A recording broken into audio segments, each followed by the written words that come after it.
ژمن راډیو تلویزیون درنو لیدونکو او اوریدونکو سلامونه، ستړي مه شئ. خوږو لیدونکو او اوریدونکو په همدې تمه چې په تاسو باندې د ژوند هره شیبه په خوښۍ او خوشحالۍ باندې تېرېږي. خوږو لیدونکو، نن په همدې دیني خپرونه کې موږ په قربانۍ باندې غږیږو چې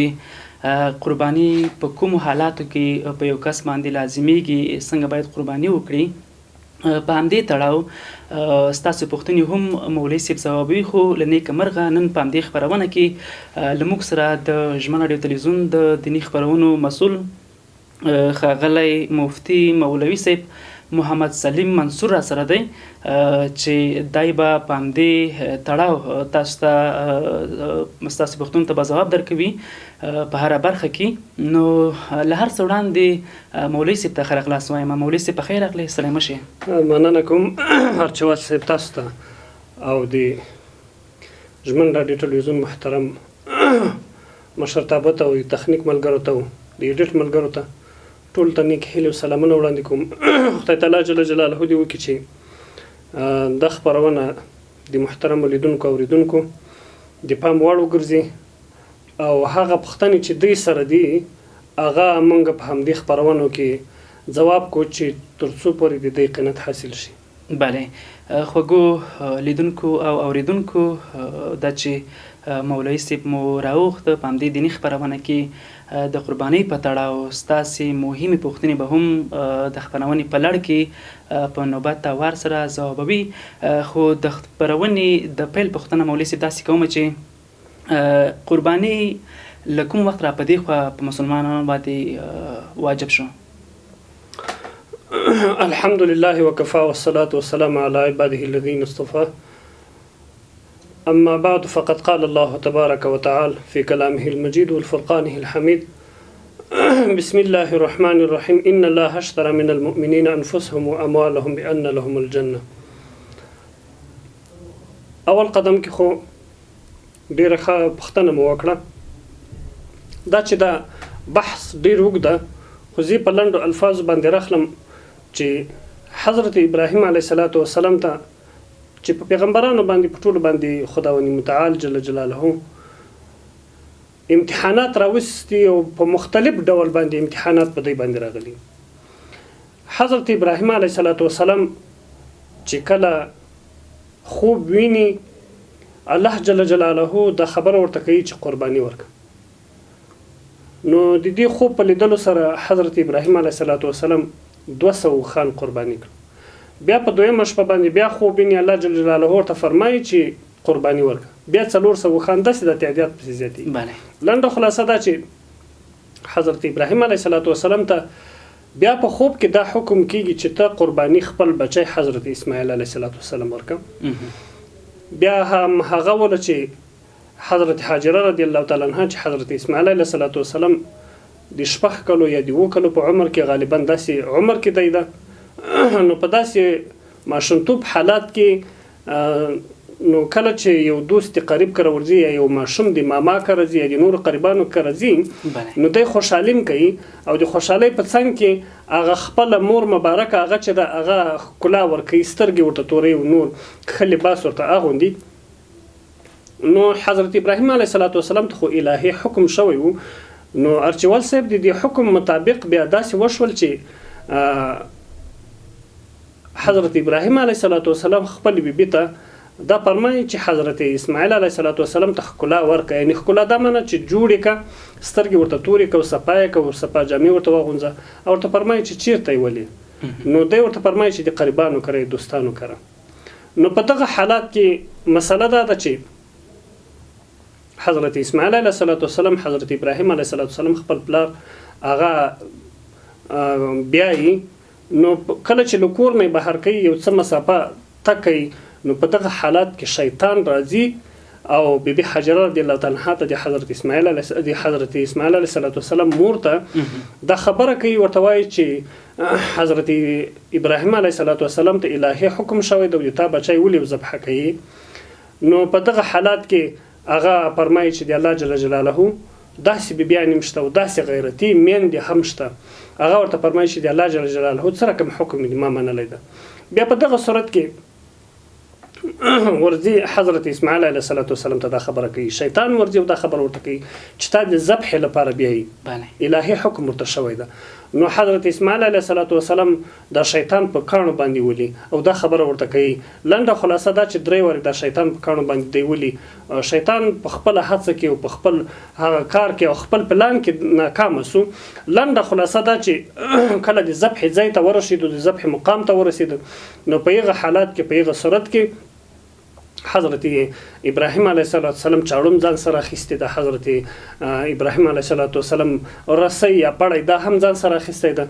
نو د ذبح حالات، نو کله چې حضرت اسماعیل علیه حضرت ابراهیم علیه السلام خپل بچی ته، حضرت اسماعیل ته دا خبره کوي چې الله جل جلاله دا رقم حکم ماته شوی ده. نو په دغه صورت کې حضرت اسماعیل علیه السلام دا خبر ورته کوي چې باباجي نو ته د الله امر په ځای کا، ته د الله جل جلاله کوم حکم چې تا ته شوی دا حکم پر ځای کا، نه دې ته خپه کېږه ما چې ته خپل بچی ذبح کوې، دې ته به نه خپه کېږي. وی ښه صحیح شو. نو په دغه صورت کې چې کله حضرت اسماعیل علیه السلام واقعه ډېره درازه ده، خو زه په لنډه راخلم چونکې د خپرونې ټیم کم ده، وخت کم ده. نو کله چې دی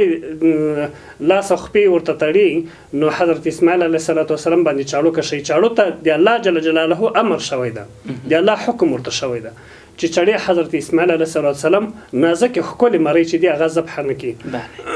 نو بیا چې کله چاړو کشي، چاړو کار نه کوي، چاړو ذبح نه کوي، چاړو حلالول نه کوي. نو حضرت اسماعیل علیه السلام خپل پلار ته وایي چې پلاره د ما سترګې راوتړه یا د خپل سترګې هم وتړه.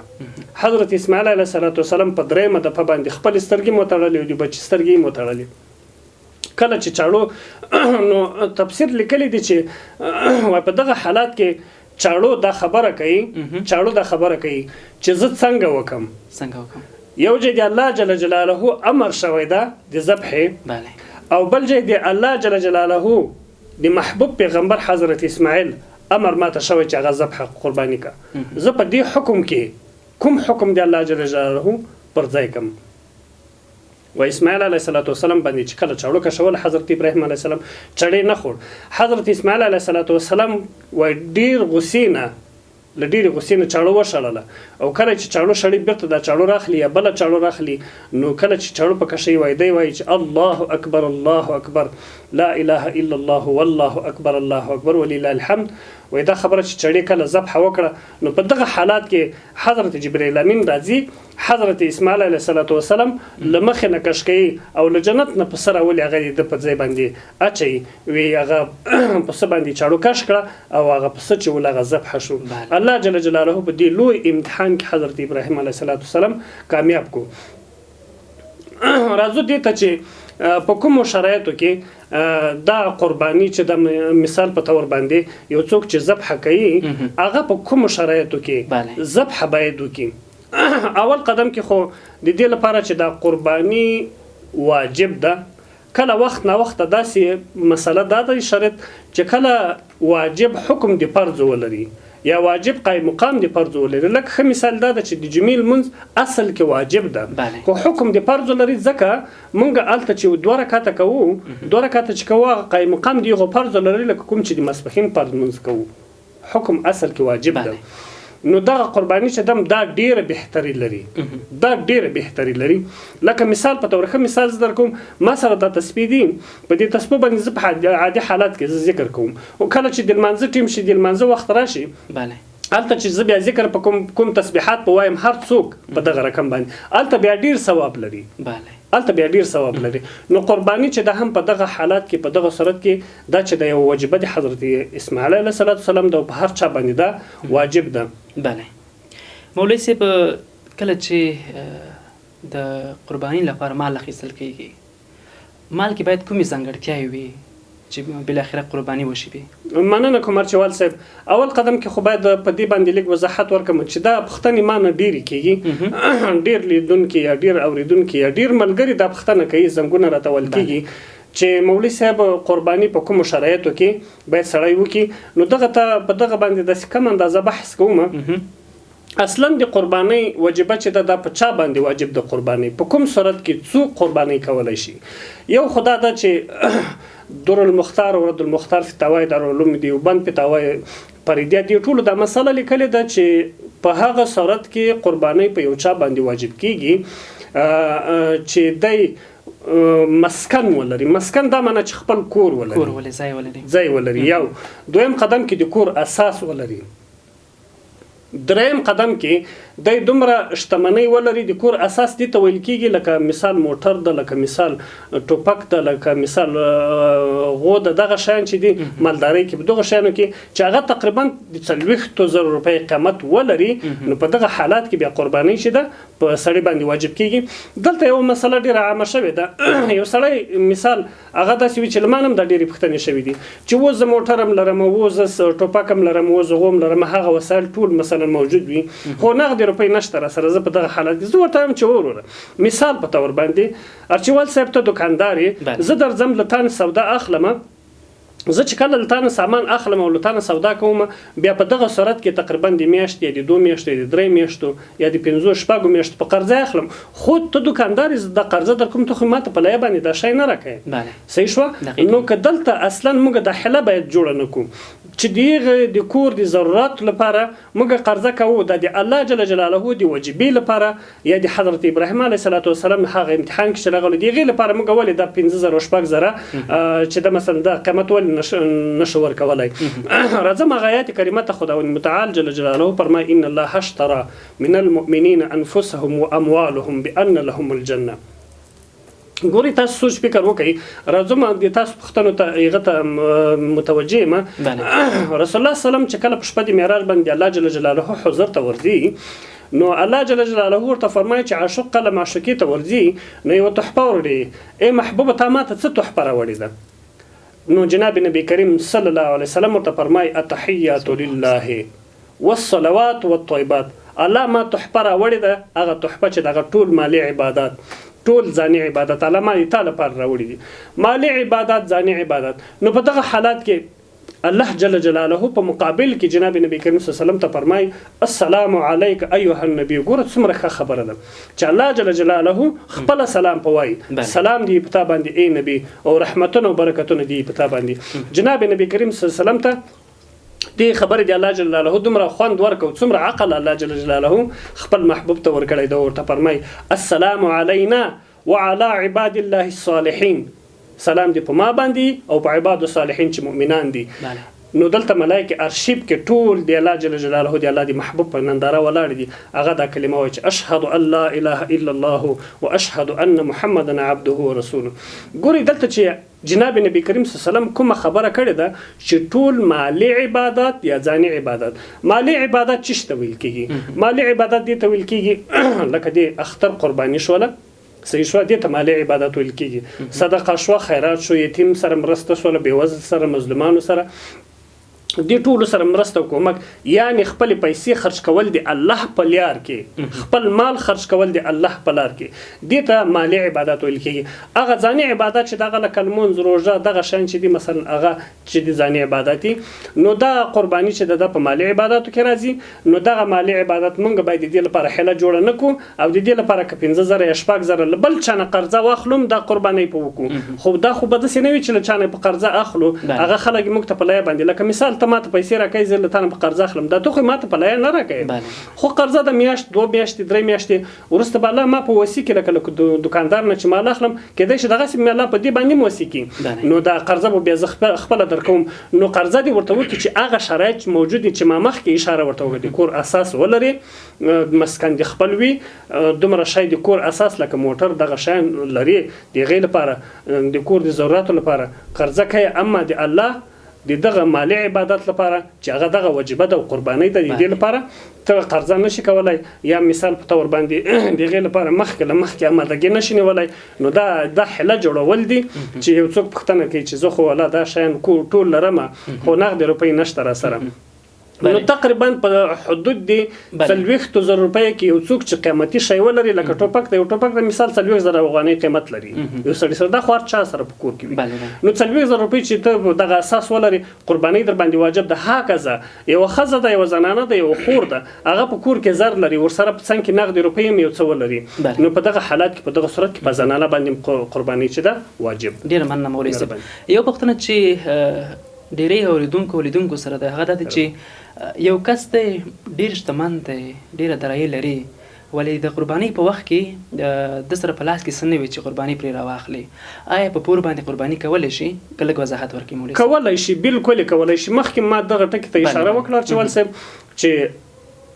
دا شتمني دا داسې یو حالات لري دا خلک یو متل کوي وایي کله سړی کریابي کله سړی دریابي. بله سیده مخکې پیسې وي د سره اما وس نشته سیده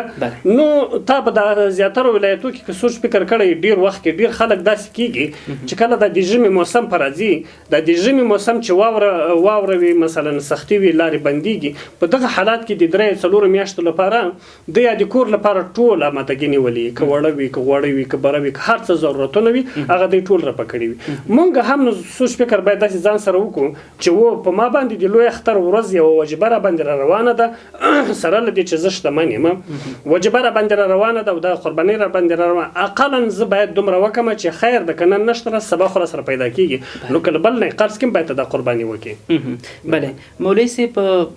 یو کس د مور پلار مړ شوی دی یا مړ شوی دی د خپل ځان لپاره قرباني نه کوي ولې د مور او پلار لپاره قرباني کوي دا قرباني څنګه ده؟ ارچیوال صاحب خپختنه ده دا چې د استحبابي مسله ده. استحبابي مسله دي ته ویل کیږي کله چې انسان مړ شي فقط حبط عمله د عمل نامه نور بند شي که په د خپل ژوند کې چې د ژوندۍ ولا که مور وي که پلار وي که خور وي که ورور وي هر څوک چې وي د په د خپل ژوند کې چې کومه نیکی کړي و هغه کړي ده بس بند شو نوره نشي کولای که بد کړي ولام دی وساتي هغه نور نشي کولای د عمل نامه نور بند شوله نو چې کله د عمل نامه بند شوله که چیرته داسې وي چې دا مسله استحبابي ده یعنی مستحب کور ده نو که چیرته یو څوک مثال دی هغه مور مړه وي دی وایي چې زه د قربانۍ کوم د مور په نوم باندې چې مور مړه شوې چې الله یې ثوابونه ورته ورسوي نه اوله مستحق چې ته د ژوندی ده د بچی ده ورور مړ شوی د اوله مستحق ورور ده پلار مړ شوی د اوله مستحق زوی ده هغه څوک چې ژوندی وي قرباني په ده باندې واجب وي خدای مور یا مړ یا مطلق مړی ته کوي چې هر څوک مړه وي د کورنۍ غړي دی مړی ته کوي اول حق چې د اول حق دور چې د هغه چې د ژوندی ده د ژوندی ده دویم چې دغه د مړي لپاره ده. اوس داسې هم کولی شي لکه مثال په تور باندې یو سړی د 2 قربانۍ کوي 2 قربانۍ کوي یوه مور مړه ده یو د مور په نوم کې یو ځان ته کوي کولای شي بالکل کولای شي خو اما دغه قرباني چې د مړي لپاره کوي اول قدم کې حقدار ژوندی ده بیا ورسته د مړي حق ده د مړي لپاره مستحب ده مستحب هغه عمل ته ویل کیږي چې کول ثواب او نه کول ګناه نه وي ثواب ورته رسیږي او دا چې دا داسې یو مثال لري لکه څوک چې صدقه کوي په صدقه کې حسابېږي لکه صدقه چې پسې کړې وي نو کولای شي خو اوله مستحق چې دغه د ژوندي حق ده. بله مولوي صاحب ځینې سیمو کې یا ځینې ځایونو کې داسې کسان هم شته چې شتمن دي دارایي لري هر څه لري په لاس کې ولې قرباني نه کوي په دې اړه که لږ لیدونکو ته اورېدونکو ته لږ معلومات ورکړي. ارچیوال صاحب داسې د کله وخت نه وخت داسې پیښیږي یو خو داسې د یو سړی مثال په تور باندې دا واجب حکم ده کله وخت نه وخت سړی منظم نه کوي سیده منظم نه ورکوي بني الاسلام على 5 شهادة ان لا اله الا الله واقام الصلاه وايتاء الزكاه وصوم رمضان وحج البيت من استطاع اليه سیده منظم نه کوي دا سړی او ورسره په څنګ کې روژه هم نه نیسي ورسره په څنګ کې زکات هم نه ورکوي ورسره په څنګ کې شتمن ده حج هم نه کوي حج په پر شوی ده حج هم نه کوي نو چې هغه دی داسې وي چې مثال هغه فرایض نه دا کوي نو دی بیچاره به د قرباني په څه رقم باندې وکړي دا هسې داسې وي چې د الله جل جلاله له دین نه غافله شوی الله جل جلاله دې که داسې خلق الله دې هدایت ورته وکړي. مولوي صاحب بله پوښتنه دا ده چې ډېری لیدونکي اورېدونکي هم ورسره مخامخ شوي دي کله چې څوک قرباني کوي په قرباني کې 15 شپږ یا 2 کسان شریک وي ولې د قرباني کولو په وخت کې یو یا 2 کسان پکې نه وي موجود هغه وخت کې دغه وخت کې قرباني کول څنګه دی؟ ارچوال صاحب ښه پوښتنه ده. قرباني هغه سخوندر یا سخوندر چې وي هغوی مثلا هر څه چې په دې کې 2 نفره شراکت کولی شي 2 نفره شریکان وي نو بیا هلته مثال په طور باندې 3 نفره دا حضور کې لري 3 نفره حضور کې لري دا نور نشته دا کولی شي مثال په طور باندې دغه نور څوک چې چا سره قرباني نیولې ده دا 2 کسان 3 نفره هلته کې موجود دي او دا نور وکالت ورکولی شي صحیح شو اجازه ورکولی شي بس ما درته کلی دی ما درته اجازه تام دی ما درته اجازه ده صحیح ده اجازه ورته کولی شي دا اجازه دا معنی لکه وکیل چې هغه ونیسي چې هغه کوم ذبح هلته کوي 2 کسون یا 3 کسون وي هغه ذبح کوي نو هغو ته اجازه وکړي چې موږ له خوا نه اجازه ده یا زه مریض یم یا ستونزه لرم یا بل مشکل لرم د هغې مشکلو په اساس باندې ما تا ته اجازه ده مثلا تاسې وکړئ نو ما ته ضرورت نشته نو که هغه اجازه ورته وکړي دا ښه خبره ده اما که داسې وي چې یو څوک قرباني وکړي هغه کوم کسان چې شریکان وي سره هغه خبر نه کړي ووایي چې راځه خو دغه 2-3 نفره یې موږ به خپله قرباني کوي هغه ته به خپله برخه ورولېږو نه نو په دغه حالات کې دغه کوم کسان چې دا 2 نفره دي یا باید دا ټول شریکان وي او یا که 2-3 نفره هغه ذبح کوي قرباني کوي دا نور باید اجازه ورته وکړي چې موږ کلي و جزي تاسو ته اجازه ده وایي کوي نو پروا نه کوي کولی شي. بله مولوي صاحب د خبرونو وخت هم کم دی وروستۍ پوښتنه داسې کوم چې په ځینې ځایونو کې خصوصا زموږ میندې ورسره مخامخ کېږي کله چې قرباني کوي بیا دغه غوښه یې ویشي کورونو باندې په حصو باندې دوی سره ځینې وخت کې اندېښنه وي چې ځینې کورونو ته به کم ورسېږي یا زیاته ورسېږي هغه خدای مه کړه که کم ورسېږي ګناهګار پرې نه شو په دې اړه لږ معلومات ورکړي مولوي صاحب. داسې ده اصلا خو دا مسله په 2 برخو ویشل شوې ده یو خبره خدا ده چې یو څوک مثال په تور باندې 2 یا 3 قرباني کړې دي په دې 2-3 قرباني کې یو د مړي لپاره کړي اصلا د مړي مسله چې د مړي ته کوم قرباني کړي ده که چیرته مثال هغه مور یا هغه پلور چې مړ شوی ده یغه وصیت ورته کړی وي چې د مال لپاره قرباني وکړي بیا به دا غوښه دا کومه برخه چې مړي لپاره نیولې ده په ټوله صدقه کوي که وصیت نه وي ورته کړی دغه خپل اولاد خپل بچی وایي چې یاره خو مور مې ول حق را باندې لري مړه ده او د هغې لپاره زه قرباني کوم بیا هغه غوښه مثلا هغه په خپل لته تقسیمولی شي اما داسې وي چې دغه نور یو د ژوندی لپاره چې چا ځان ته قرباني کړې وي هغه داسې یو مثال لري لکه ښه خبره دا ده چې کومه قرباني چې د ځان لپاره کړې وي دا قرباني غوښه چې ده هغه به هر چا ته په خپل یقین باندې په خپل باور باندې دا غوښه به داسې تقسیموي چې ټولو ته حق ورسیږي او دلته یوه مهمه مسله بله هم دا ده چې مثال کله چې یو څوک قرباني کوي په یو کورنۍ کې قرباني کوي مثال یو چا د مثلا موږ تاسې 4-5 ورونه یو سره دا 4 یا 2-3 قرباني هم کړي دي دا قرباني باید مشخصه وي صحیح ده په دې کورنۍ کې که ورونه یې که مور یې که پلار یې دا قرباني به داسې مشخصه وي چې مثال دا به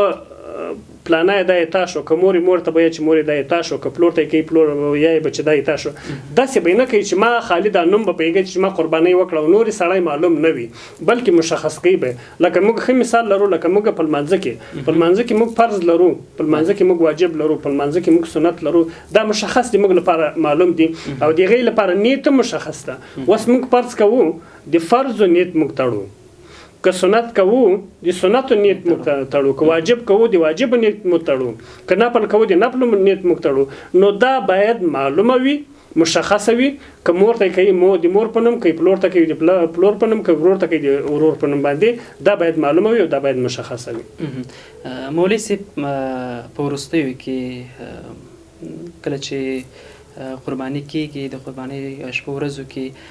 میندو او پلرونو ته کومه سپارښتنه لري توصیه لري مهرباني؟ نو مننه کوم ښه خبره دا ده چې اول قدم کې خو یوه خبره د ما لپاره چې ډیره مهمه ده او ارچوال صاحب ما سره چې دغه ملګرو په دغه اسلامي دیني خپرونو کې چې کومه همکاري کړې ده ډیره مننه ځینې کوم او ډیره هلې ځلې کوشش دی کوي چې په دې ثواب کې د اجر کې دوی شرکت وکړي داسې دا یوه خبره خو دا ډیره مهمه ده چې هغه خویندو میندو ته د ما توصیه او پیغام دا ده چې زیاتره وخت ډیر داسې پیښیږي چې مثال په کورنۍ کې زنانه وي، کله نګور له خواښې نه خفه وي، کله خواښې له نګور نه خفه وي، کله خور له یور نه خفه وي. داسې دغه مسلې ډېرې پېښېږي. دا ډېرې پېښې دي. خو رسول الله سلام فرمایي چې څوک له 3 ورځو نه زیات خفګان وکړي، له 3 ورځو نه زیات خفګان وکړي، فرضي عبادت الله نه قبلوي. ګوره دا دومره مهمه ده. ځکه رسول الله سلام فرمایي الحب فی الله والبغض فی الله. که یو څوک چا سره دښمني کوي د الله د رضا لپاره، که یو څوک چا سره بغض عداوت کوي د الله د رضا لپاره، نه په دنیوي مشکلو باندې. صحیح ده. نو ښه خبره د موږ لپاره دا د هغه خویندو میندو ته، خاص خویندو ته چې دوی په کور کې خفګان لري، مشکل لري، د الله په خاطر باندې او د دغه خوش په ورځو په خاطر باندې چې الله دومره در باندې مهربانه شوی ده، نو دوی د خفګان له منځه یوسي. بله ورونو ته، مشرانو ته، قومي مشرانو ته، نور ورونو ته هغو نه مې هیله دا ده چې د هغوی په دغه خوش په ورځو کې اول قدم کې خو دا نه چې ما ښه لباس کړی ده او ما اولادونو ته ښه لباس کړی ده او ما ښه لباس اغوستی ده. اول قدم کې د هغوی لپاره مهمه دا ده چې هر مشر، هر مالداره کس، هر هغه چا چې قربانۍ کړې ده، اوله د یتیم د کونډې دړه وټکوي او د هغې چې کله هغه اوښکې په مخ باندې وي، هغه اوښکې پاکې کړي، هغه یتیم په خړو جامو کې چې دی وویني او د ده خړې جامې وي او دی خیرن وي، نو دی که د خپل بچی ورسره ودرېم، که چېرته یو سړی مسلمان یو غیرت ولري، کله د سړي د غیرت قبلوي چې د ما بچی د ښکلې جامې اغوستې او یو یتیم د په خیرن جامو کې ولاړ وي او دی د په دې انتظار باندې چې نورو وړکو ته، نورو ماشومانو ته دې په دې سترګه ګوري چې پلاني خو ښې جامې اغوستې دي، پلاني ښه لباس اغوستی ده، کونډې میندې په دغه رقم باندې. نو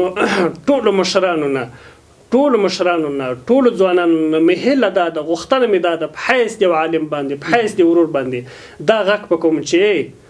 د الله جل جلاله په حضور کې به یو ورځ درېږو، دغه یتیمانو، دغه کونډې یتیمانو، دا داسې کور نشته، داسې کلی نشته، داسې کور نشته چې په هغې کې به کونډه نه وي، په هغې کې به یتیم نه وي، هغه کورنۍ به ځورېدلې نه وي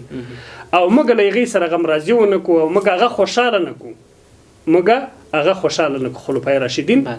خلفای راشدین حضرت عمر رضی الله تعالی عنه د یو چا کورنۍ ته ورځي، یو ماشوم کورنۍ ته ورځي، هغه وږي دي، دی په خپله دیګه ورته پخوي، په خپله مړۍ ورته پخوي، بیا هغه مړۍ تر هغه حالاته ده وایي قسم وخوړ چې تر هغه حالاته به زه یې د له کور نه ونوځم چې څو ماشومان ما په خندا نه وي لیدلي. نو حضرت عمر رضی الله تعالی عنه کله چې ماشومان ماړه شول، صحیح شوه، دوی به په خپل منځ کې لوبې سره شروع کړي. د ما اولادونه چې ښه لباس یې اغوستی، ښې جامې یې اغوستي، صحیح ده، ښه خوشحالي کوي او یتیم سره له کونډې مور هغه په ژړا باندې وي، په خیرنو جامو کې، نو دا احساس باید په حیث یو مسلمان باندې موږ سره پیدا شي. نو په ټولو مشرانو باندې، قومي مشرانو باندې او په هغو خلقو باندې، په ځوانانو باندې، په مدني فعالانو باندې غږ کوم د دې رسنۍ له لارې نه، په حیث د یو عالم باندې، په حیث د ورور باندې چې ګورئ ډېر غټ مسؤلیت راته متوجه ده. نو ښه خبره دا ده چې موږ باید اول قدم کې د قریب دوست کرور نشو، باید د یتیم پوښتنه وکړو او هغه د قربانۍ غوښه هغه اقلا د هغوی برخه موږ اوله د یتیم کور ته، د کونډې کور ته هغې ته ورولېږو. دا یوازې د اختر په شپو ورځو کې نه، بلکې په هر حالات کې باید د دې حق ته په موږ باندې. بله مهمه مسله دا د ستونزې مشکلات چې مثلا دا بدۍ بیا پرېږدي او ده ته عذاب بیا په قبر کې رسېږي. بله، نو لیدونکو مولوي صاحب ډېرې ښې خبرې وکړې، ډېرې ښې سپارښتنې وکړې په همدې تمه چې موږ ورته پاملرنه وکړو او عملي یې کړو. یوه خبره دا ده چې مولوي صاحب هم ورته اشاره وکړه، هغه کسان چې له یو بل نه خفه دي، که هغه ملګري دي، ورونه دي، که نور څوک دي، خپلوان دي، دغه مسله زموږ په ټولنه کې ډېر لیدل کېږي. نو پکار دا ده چې دوی له همدې موقع نه استفاده وکړي چې لوی اختر دی او د خوشحالۍ ورځې شپې دي، نو په همدې وخت کې باید په خلا شي او د خفګان ته د پای ټکی کېږدي. او بله خبره دا ده چې زموږ او تاسو هېواد له بده مرغه 40 کاله کېږي چې جګړو ځپلی دی، نو زما خپله غوښتنه همدا دی د مولوي صاحب په شمول چې هم مخکې سپارښتنې تاسو ته وکړې چې داسې کور نه سي چې هلته یتیمان نه وي بېوزله دې نه وي نو په لنډو کې وایم چې حتما هرومرو چې وس لرئ خامخا به یې ورسره مرسته کوئ په همدې تمه چې موږ ټول د بېوزلو غریبانو همکاري وکړو او لاسنیوی وکړي مولوي صاحب له تانه ډېره مننه کوم مرچوال صاحب ډېر په بخښنه سره وخت هم پای ته رسېدلی خالي دغه چې دغه د ذوالحجې دغه اخرنۍ 10 شپې ورځې دي نو په دغه 10 ورځو کې که څوک یوه روژه ونیسي دلته حدیث شریف مخې ته پروته هغه زه په لنډو کې وایم عن ابي قتادة رضي الله تعالى عنه قال سئل رسول الله صلى الله عليه وسلم عن صوم يوم عرفة قال يكفر السنة الماضية والباقية حضرت ابو قتادة رضي الله تعالى عنه وایي چې رسول الله صلی الله علیه وسلم د عرفې د ورځې د روژې د اجر او ثواب متعلق تپوس وشو نو هغه وفرمایل چې هغه د تیر شوي او د آینده کال د ګناهونو د معافۍ ذریعه وي نو یوه هیله مې له خویندو نه له ورونو نه له مشرانو نه له ټولو نه دا ده چې اقلا که نور هېڅ نه وي دغه یوه روژه که موږ ونیسو الله جل جلاله د مکمل کال روژې اجر ثواب راکوي لکه مکمل کولم چې روژه نیولي یو دویمه خبره دا ده چې که څوک دغه یوه روژه ونیسي خداوند متعال جل جلاله به د تیر کال او د آینده کال ګناهونه الله ټولو ته معاف کړي نو له ټولو ځوانانو نه له ټولو خویندو نه له ټولو میندو نه له ټولو ورونو نه مشرانو نه مې هیله دا ده چې دا روژه په ځان باندې داسې عملي کړو چې خامخا اراده دې ته وکړو چې زه به دا روژه نیسم او له دې نه وروسته بیا چې کله د روژه ماتې ټیم راځي او په جمعواري سره ټول دعا وکړي چا چې روژې نیولي ټول دعا وکړي چې الله جل جلاله دا قتل او قتال هم بند کړي او الله جل جلاله دغه مرضونه او وباګانې مختلف امراض باندې چې قکړي دام لري کې او الله جل جلاله هم د خپل رحمت مهرباني دروازې په موږ باندې راخلاص کړي نو تاسو نه مرچوال صاحب ډېره مننه کوم چې موږ سره په دې خبرونه کې کېناستئ پوښتنې مو کړې او هغه پوښتنې له موږ نه مطرح کړې چې کوم لیدونکو او اوریدونکو سره وي نو خدای تعالی جل جلاله دې تاسو ته اجرونه درکړي او خصوصا رشید ورور نه ډېره مننه کوم ډېره حاله ځله کې له ما سره ډېر کوشش کوي په دې خبرونه کې الله جل جلاله دې عزت دنیا او آخرت کې ورته نصیب کړي الله دې ټول مراد ورته پوره کړي نو تاسو چې له موږ سره کېناست تاسو نه مننه کوم ډېره مننه مولوي صاحب چې قیمتي وخت موږ ته راکړ راغلی دلته اوریدونکو لپاره مو پوښتنې ځواب کړې لیدونکو د خپرونې وخت هم نږدې پای ته رسیږي غوښتل مو په همدې تړاو نورو هم تاسو سره وغږیږو ستاسو پوښتنې ځواب کړو خو زه باوري یم چې تر ډېره ستاسې پوښتنې به ځواب شوي وي او د قربانۍ په تړاو به تاسو ډېر معلومات ترلاسه کړي وي او ستاسو ډېرې پوښتنې به ځواب شوي وي نو تر بیا چې تر یوې بلې دیني خپرونې زه ارچوال او مولوي صاحب محمد سلیم منصور بیا هم ستاسو چوپړ ته حاضرېږو تر هغې مو الله مل شه ښه د آباد اوسئ الله پامان